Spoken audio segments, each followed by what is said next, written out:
this July 23, President Aquino will be giving his third State of the Nation address. Kabataan Party List expects President Aquino to highlight his achievements, the so-called rise in the credit ratings, ang higher budget which is 2.006 no for 2013, yung higher na yung GDP no, yung gross domestic product and other na mga economic indicators. So he will highlight that as a success sa matuwid na daan ni Presidente Noynoy Aquino under his administration. But we don't like to hear that because we've been hearing that since time immemorial, even under the regime of Arroyo, under the regime of Estrada, Ramos, his mother, Cory Aquino, Marcos, etc., etc.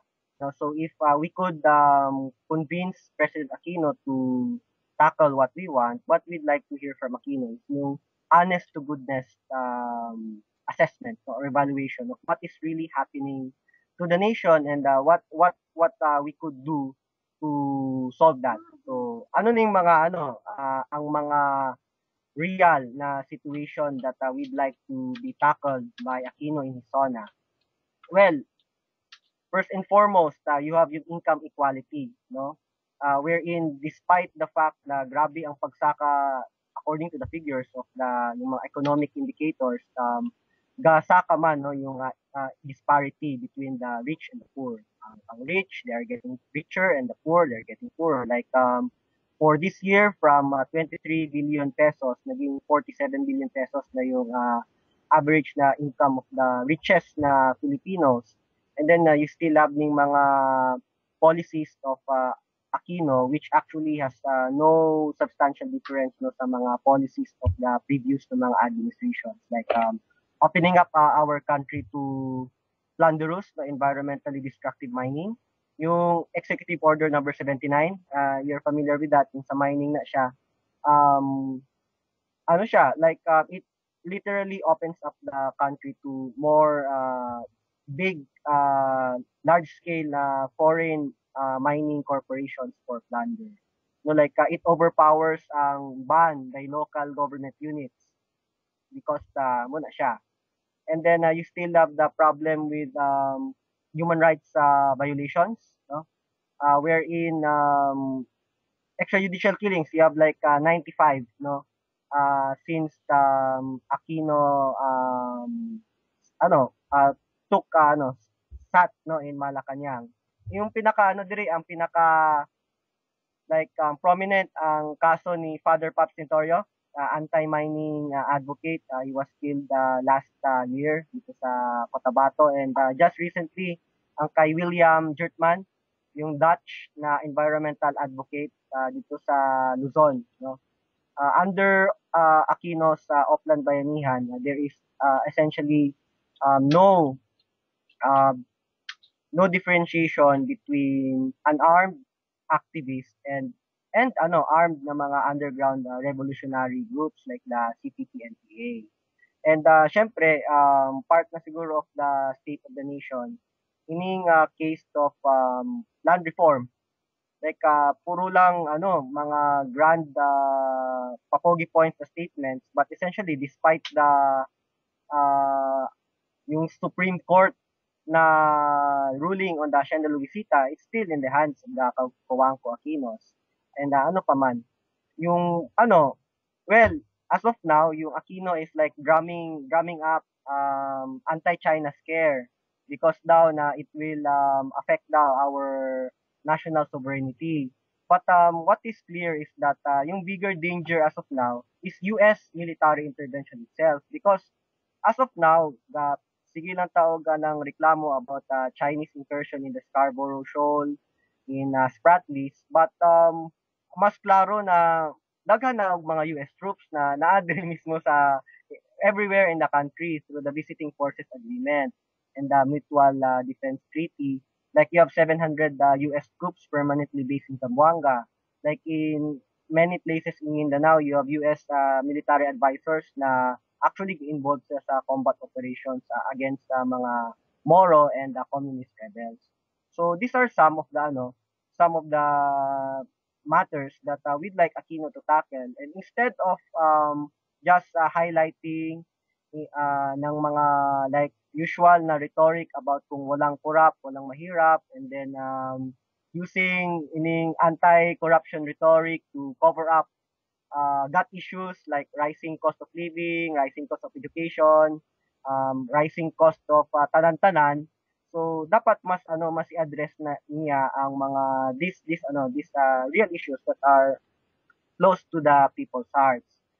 In essence, ang gusto namo na program ni Aquino is that dapat seryosohon niya ang land reform na ipanghatag na sa mga farmers, sa mga peasants, ang vast tracts of land owned by a few na mga landlords. And if you do that, that will become a basis for national na domestic self-sustaining na industrialization. Because if you give the opportunity to the poorest of the poor, na sila income, di ba?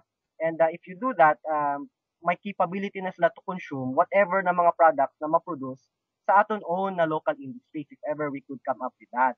So instead of like implementing na K-12, K-12 which is essentially ang K-12, it pushes our youth to become like cheap contractual laborers here in the country and abroad, to provide employment para sa atin na people, we should yung focus on building national industries and encouraging local na mga entrepreneurs and businessmen. So, mao na siya ang some of the things that we want to tackle sa SONA. Medyo general ba yung mga okay, no? Well, as kabataan, actually, the youth, our orientation, yung youth, di lang siya dapat tied up to youth or student concerns, no? Because the youth, being young and being the hope of the nation, we ultimately kita man ang mo inherit sa ato ang nasyon. So mas maayo na even at our young age, we should be vocal and try to intervene sa mga national and people issues that are affecting not just the youth sector but also the Filipino people. But particular sa youth, mahati siguro nato sa three main issues ang ga-effect no sa youth. Una, commercialization of education, no? Secondly, youth unemployment and underemployment, and thirdly, the tie-up ni sa duhaman ining issue sa K-12. No? Commercialization of education. Well, sa state universities and colleges, annually, student man ta before, so we know that insufficient ang budget na pirmi ginahatag sa Aquino administration since sa una pa ni siya to state universities and colleges, which compels or forces mga state university administrations to resort to commercialization schemes like tuition and other fee increases, yung mga more yung grandiose schemes like ining socialized tuition financial assistance program which well ga-help daw sa students but in fact ginapahirapan sila. And you have the use of idle assets of universities for commercial purposes. So like gatukod og mga mall, gatukod ng mga dito sa sa diri sa Iloilo sa UP Visayas Negao, they are building like sa Love Nature Park sa sulod sa campus. Ay saka daw may Diwata Shore project na ginatukod sa sulod sa campus in coordination with partnership with private sector to earn income because kulang ang budget sa na ginahatag sa gobyerno. So that would lead to ang nahitabo is that the burden of financing public education gaadto na sa mga estudyante kung sa ilang mga parents instead of responsibility siya sa estado. Secondly, sa mga private schools, it's still